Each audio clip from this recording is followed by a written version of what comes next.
ప్రతి వేడుక మర్చిపోలేని కానుక, ప్రతిసారి జ్ఞాపకాల ఝరి, ప్రతి మగువ షాపింగ్ వేదిక మైసూర్ శారీ ఉద్యోగ్.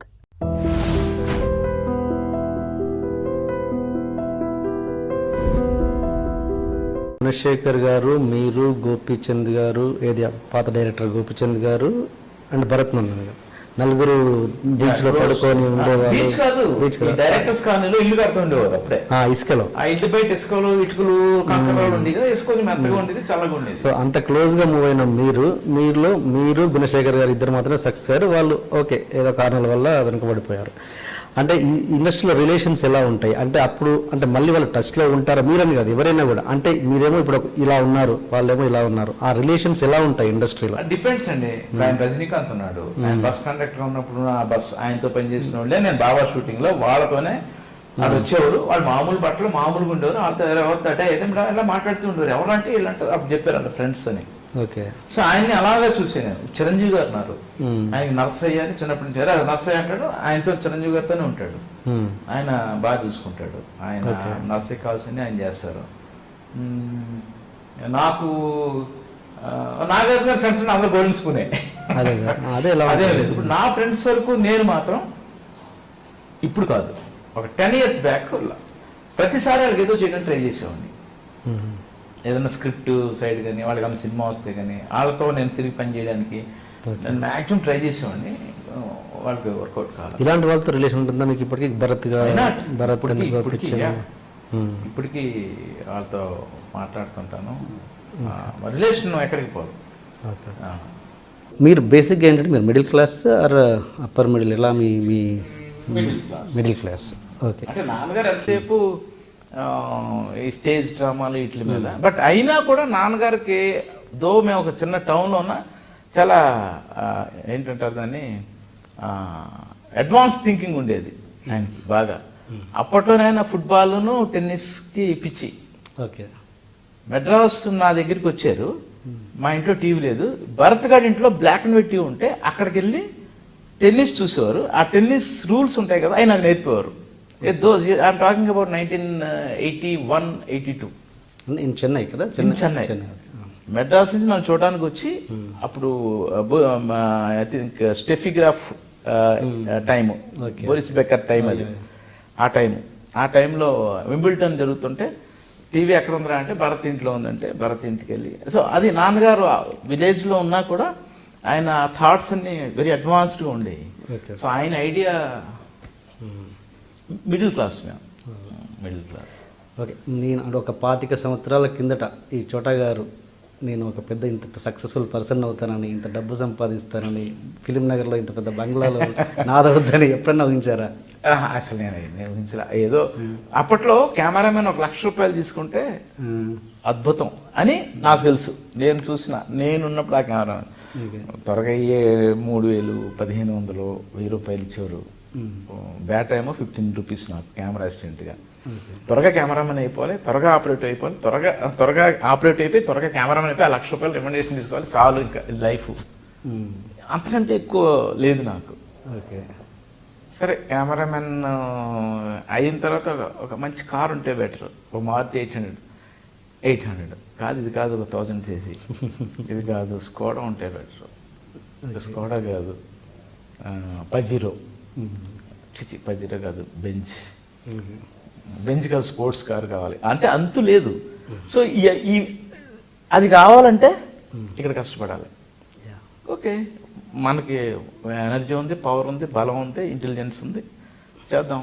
సో ఇలాగా అంటే ఇంకా ఆలోచించుకోవడం టైం లేకుండా ఏదో ఒక గోల్ పెట్టుకోవడం, దాన్ని రీచ్ అవ్వడానికి కష్టపడ్డాం. అంటే ఇలాగా నేను వెళ్ళిన తప్ప ఎక్కువ నేను ఆకాశానికి అయితే నిచ్చెన వేసేయడాలు, అతిగా వెళ్ళిపోవడాలు చేయాల. ఎప్పుడు నేను ఎప్పుడు చాలా సంవత్సరాల వరకు నేను డిమాండ్ చేయాల. ఏ రోజు ఎవరిని డిమాండ్ చేయాల.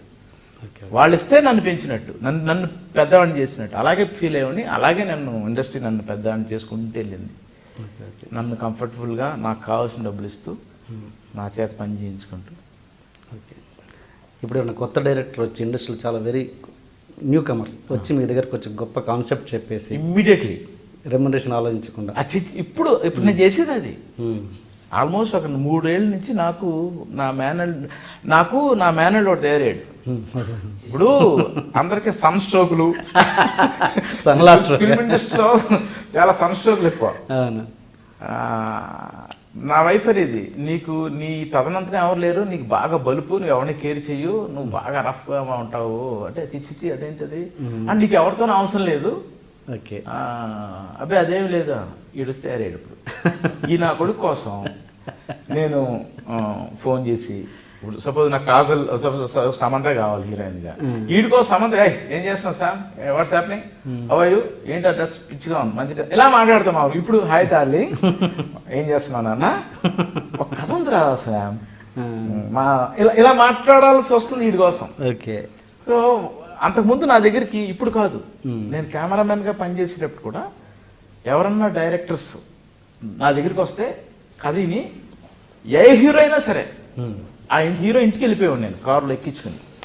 సెల్ ఫోన్స్ లేవు కదా, అందరితోనూ క్లోజ్. నేను ముప్పలేని షోనే నాగార్జున గారి ఇంటికి తీసుకెళ్ళిపోయా కారులో, తాజ్మహల్ అనే కథ చెప్తే. ఆయన కథ అన్నాడు ఇని, అప్పుడు నేను వారసుడు చేసా ఆయనతో. చేసి కథని ఒక సినిమా చేసినామని చోట కథ బాగుంది. అదేంటి అప్పటికైనా చేయలేదా తాజ్మహల్ బిఫోర్? ఎవరు శివ ఇది అన్నారు ఆయన. అప్పటికి శివ చేసాడు కృష్ణ గారితో ఏదో చేశారు. అదే కృష్ణ గారితో ఇంకొక సినిమా చేసినాం మనం మేబీ. ఎందుకంటే ఆయన ఆల్రెడీ 3 సినిమాలు ఏదో కమిటీ అన్నారు, ప్రియదర్శన్కి అలా ఏదో ఉంది అన్న. సో తర్వాత దాన్ని శ్రీకాంత్తో చేసి, సో అప్పటి నుంచి ఉంది నాకు అలవాటు. ఎవరన్నా మంచి కథ చెప్తే నేను ఇంకే వెనక భుజాల మీద వేసుకుని ఏదో ట్రై చేస్తుంటాను నేను. అలా పూరి కూడా మంచి కథలు చెప్పాడు, 2 కథలు. ఒక కథ చెప్పాడు, నేను ఆవులించాను. మా తమ్ముడి దగ్గరికి వెళ్ళి మీ అన్నయ్య ఆవులించాడు, నచ్చినట్లేదు, ఇంకొక ఛాన్స్ ఇస్తే ఇంకొక కథ చెప్తాను. పాత ప్రియాస్ కోటలో వచ్చాడు మా ఇంటికి. అంతకుముందు పూరికి మేము చెక్ ఇచ్చాం మా సీరియల్ డైరెక్ట్ చేయమని, కింద నా వైఫ్ సంతకం పెట్టి. మేము బయటికి వెళ్ళి వచ్చాక ఆ చెక్ ఇంటి దగ్గర ఉంది, మా ఇంట్లో పెట్టేసి వెళ్ళిపోయాడు. పక్కన లెటర్ ఉంది, నాకు ఆఫర్ ఇచ్చినందుకు చాలా థ్యాంక్స్, మీరు అనుకున్న ఈ కాన్సెప్ట్ నేను చేయలేనేమో అనిపిస్తుంది, దయచేసి నన్ను వదిలేయండి, క్షమించగలరు. కింద పూరి జగన్ సంతకం పెద్ద పూడికి నాకు ఒకటి తయారయ్యాడు అని చెక్ వదిలేసాం, మర్చిపోయాం. నాకు అది మనసులో ఉంది, బట్ నాది అంత 5 నిమిషాలు చేయలేదని ఉంటుంది, అయిపోయింది.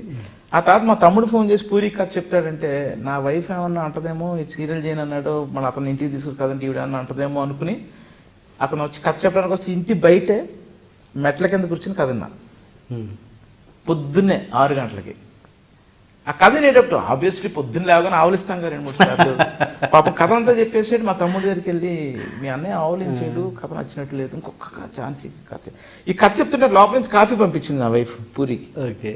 ఓహో ఈవిడికి కోపం ఏమి అంటే అతిథి మర్యాద చేస్తున్నారు, నేను అనుకున్న కాఫీ ఇచ్చేసరికి హ్యాపీ, ఈవిడికేం కోపం లేదని నెక్స్ట్ డే లోపల తీసుకెళ్ళా నా టీవీ రూమ్లోకి. మనం మీరు వచ్చి కూర్చో టీవీ, అలాగే నాకు ప్రతి ఇంట్లోనూ ఒక టీవీ రూమ్ ఉండేది అప్పుడు, అద్దిల్లు. వచ్చి కథ చెప్పాడు, నచ్చింది నాకు. తను అల్లగానే నేను కళ్యాణ్ ఇంటికి వెళ్ళిపోయా, పవన్ కళ్యాణ్ దగ్గరికి. నేను రెగ్యులర్ రోజుకో 10 hours కలిసి ఉండేవాళ్ళం. ఏంటంటే ఇలాగా పూరి అవును నన్ను కలుస్తా అన్నాడు నాకు అని చెప్పాడు. అప్పటికే అతను ట్రై చేసి అక్కడ కుదరక నా దగ్గరికి వచ్చాడు. అవును ఇలాగా రెడ్డి గారు చెప్పాడు, నేను చెప్పు అన్నాడు. మనం టప్ప నేను చెప్పు, నేను మాట్లాడితేనే అన్నాడు. సో నేను చిరంజీవి గారు షూటింగ్ అక్కడికి అవుట్డోర్ వెళ్ళి వచ్చరికి ఒక 50,000 చెక్ ఉంది మా ఇంట్లో నాకు, త్రివిక్రమరావు గారు సంతకం పెట్టి. ఏంటంటే ఇలా త్రివిక్రమరావు గారు సినిమా తీస్తున్నారు, పవన్ కళ్యాణ్ హీరో, చెక్ పంపించేసారు. చెక్ జేబులో పెట్టి కళ్యాణ్ దగ్గరికి వెళ్ళి, super brother, it's a chance, yes చేస్తున్నాం మనం. కానీ కళ్యాణ్ ఆ ఏ క్యారెక్టర్ ఇది నువ్వే, నాకు నచ్చింది కదా బద్రీనాథ్ అన్నాడు. అదేంటది ఇది కదా ఇట్లు, నాకు నచ్చింది ఇట్లు శ్రావణ సుబ్రహ్మణ్యం, కళ్యాణ్కి నచ్చింది బద్రి. కళ్యాణ్ అతను ఆ థింకింగ్ లెవెల్స్ ఎలా ఉంటాయంటే, ఇట్లు శ్రావణ సుబ్రహ్మణ్యం ఒక చోటకి లాగుద్ది, అందులో ఒక క్యారెక్టరైజేషన్, ఒక పవర్ లేదు. ఇందులో నాకు ప్రకాష్ రాజ్కి ఒక ఇది ఉంది, కాన్ఫ్లిక్ట్ ఉంది, అది కనుక పడితే మామూలుగా ఉండదు అన్నాడు. అందుకని ఇది ఓకే చేసాను బ్రదర్ అన్నాడు. సో రెండు బెస్ట్ స్క్రిప్ట్సే, రెండు సూపర్ స్క్రిప్ట్స్. ఇది చాలా రోజులు ఆడింది, అది చాలా రోజులు ఆడింది. సో అదేంటంటే పవన్ కళ్యాణ్ ఇమేజ్ ఇంకొంచెం అలా పైకి తీసుకెళ్ళింది. ఇట్లా శ్రావణ్ మీద క్యూట్ లవ్ స్టోరీగా ఆగింది. సో అలాగా నాకు ఇప్పుడు కాదు అప్పటి నుంచి ఎవరు నా దగ్గరికి వచ్చినా నేను ఇలా ఇప్పుడు ఈ గత 3 ఏళ్ళ నుంచి కూడా నేను ఆల్మోస్ట్ డబ్బు చూడకుండా నేను కొత్త డైరెక్టర్లతో గాంధీ, వెంకటాద్రి ఎక్స్ప్రెస్, తర్వాత బీరువా కొత్త డైరెక్టర్ ఖండాన్ అని తమిళ్లో బాగా బిజీగా ఉన్నాడు. ఇప్పుడు మళ్ళా టైగర్ అని ఆనంద్, అతను బిజీ అయ్యాడు. ఇప్పుడు రాజసింహతో సినిమా చేస్తాను. All new directors. నేను మనీ ఓకే, ఇంత కెమెరామెన్గా సక్సెస్ అయ్యారు అంతా ఓకే. మీరు ఏదైనా ఇప్పటి వరకు ఇంకా లోటుగా ఫీల్ అయింది ఏదైనా ఉందా? ప్రొఫెషనల్గా కావచ్చు, పర్సనల్గా కావచ్చు. అంటే లోటు అంటే కొన్ని ఇంకా ఛాన్స్ ఉంటుంది ఫ్యూచర్లో, ఇంకా మనకు ఛాన్స్ లేదు అని ఫీల్ అయ్యే లోటు. ఎందుకు ఇంకా ఉంది, ఇంకా టైం ఉంది కాబట్టి ప్రస్తుతం లోటు ఫీల్ అవ్వట్లా. ముందు ఉన్నదాన్ని